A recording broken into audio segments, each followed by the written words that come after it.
Just review our norms as we review some information from the last time we met.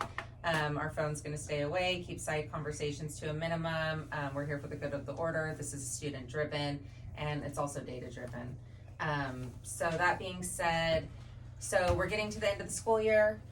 We've been implementing check in, check out. So far, there's been a lot of positives. However, now that our students are getting to transition, especially our sixth graders getting ready to go to middle school, I know that we've seen a little bit of change.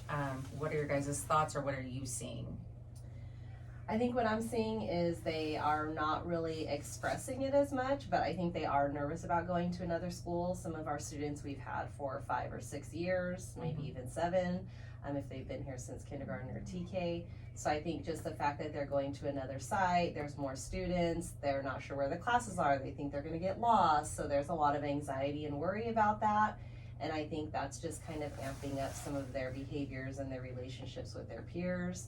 So that's kind of what I've noticed with them, is that they're not necessarily expressing that they're nervous and anxious about it, but I think that's what's going on.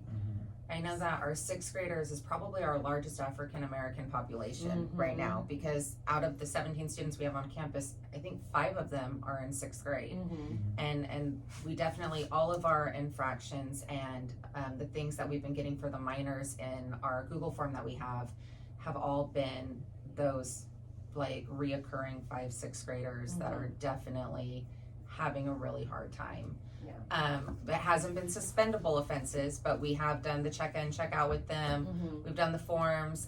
We have, all the different things, but I do think that it's, whether they just don't have the buy-in anymore or they're just really anxious. It's that whole, they also have history of trauma, a lot of them.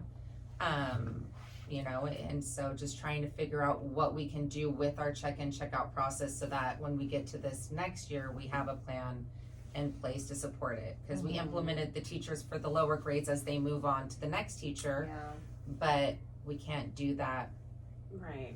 For the middle school. I know what I kind of want to do for the check-in, check-out, so the majority of our students here are going to be going to probably Tenaya. So I'm kind of wanting to go and play into PBIS over there and what they're going to expect. And I know over there they also have to do a student reflection, 1 sentence, an initial, and intervention checklist. So they have to kind of complete this reflection sheet. And or depending on the minor, they may have to do a ripples effect. So I want them to also start kind of getting used to this is how it's going to be in middle school. So they understand, and it kind of bridged a little bit of that nervousness. And they can also reflect back. They're getting to a point where they're a bit more mature now, so we do want them to start reflecting and taking accountability for their behaviors. But so that's just how the 5-step form at Tenaya works. So once they're at that step 5, I'm wondering if maybe I can mimic some of it, and have them start doing that here. And what if we did our check-in, check-out as a group so that they can all share, like, I'm kind of nervous, like, I'm having these problems, because then I think if they realize, well, wait, you're nervous too? Oh, okay. Because I do think a lot of the stuff that we're seeing, the blurting out, the profanity, like, all the things they know, I think it's really seeking that adult attention on campus, because once they have an adult's attention, then they're calmer, they're doing better, and they're like, oh. But I really think that they're engaging in attention-seeking behaviors because they're worried about what's coming next, and they're looking for security here because there's not a lot at home for some of them.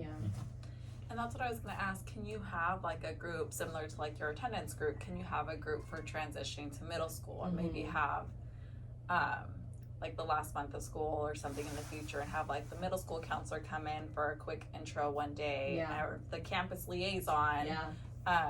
I was wondering about that actually.